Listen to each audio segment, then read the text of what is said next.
The purpose of this video is to walk you through how to read a TST data report. As a reminder, at TST, we strive to inform all our decisions based on data because we know that our work must be both mission and data-driven to ensure that we are fulfilling the promises we made to you, your schools, your communities, and the district. We follow the best practices of strong data cycles to do this. We start by defining our goals and the questions to determine our progress. TST's theory of change defines success for us as an organization. We invest in excellent educators and energize and empower their leadership, which leads to lasting staff capacity in schools and ultimately better outcomes for more students. We gather data from all stakeholders twice a year, analyze the data, take action, and then evaluate our impact. TST surveys are in no way evaluative. Instead, they're meant to be an additional tool that you can use to inform your future planning. We take time to identify what's going well so we can lean into it, and areas of growth so we can think about what we can change to make improvements. This is an example of a school data report that a TL will receive. That said, for coaches, your reports can be read in the exact same way. You'll just have the information from your TLs about you and from their teams. So it starts off with a table of contents, which just walks you through the document. Obviously, we have our introduction, your actual data, and then conclusion and next steps.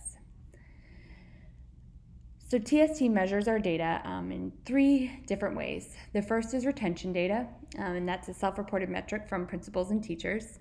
The next is the 5 Essential School Report, and that comes directly from the 5E survey.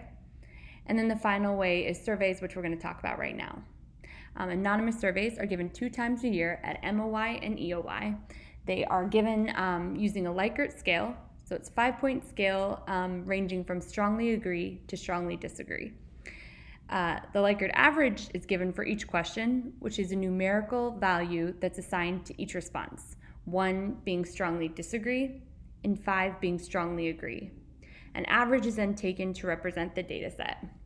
You'll also see here the color codes for each answer. So dark orange being strongly disagree, yellow being agree, gray being neutral, blue being agree, and then dark blue being strongly agree. And then next to that, you'll see an example of what the Likert average would look like. So walking into now what an example of your data could look like, each section explains who and what is being measured. So the first section is lasting staff capacity. This section includes data from all the teachers on your school's TST impact team and the teacher liaison, which is you. It has each question. I plan to return to my school next year. I plan on staying in urban education for the foreseeable future, and my work with my team leader contributes to my excitement to remain at my school or in urban education. You can see that each question has a Likert average. So for the first one, the average is 4.43, and you can kind of see from just the size of the bars how many folks on your team have strongly agreed, neutral, etc. For the second one, I plan on staying in urban education for the foreseeable future. The Likert average is 5, which means every single one of these team members strongly agreed. If you scroll down, you'll see the exact same section, lasting staff capacity, but this actually gives you all of the data from each of the different school teams. This is a really helpful tool, especially if you're thinking about folks who are also in your cohort. If they are doing something particularly well and you'd like to connect and chat with them, this is a great opportunity to do so. And again, using the community and expertise that we're building to improve all of our schools. Keep scrolling down and you'll see the team culture section, team effectiveness. And actually in the team effectiveness section, you'll see where it says growth from MOI and it'll say 0.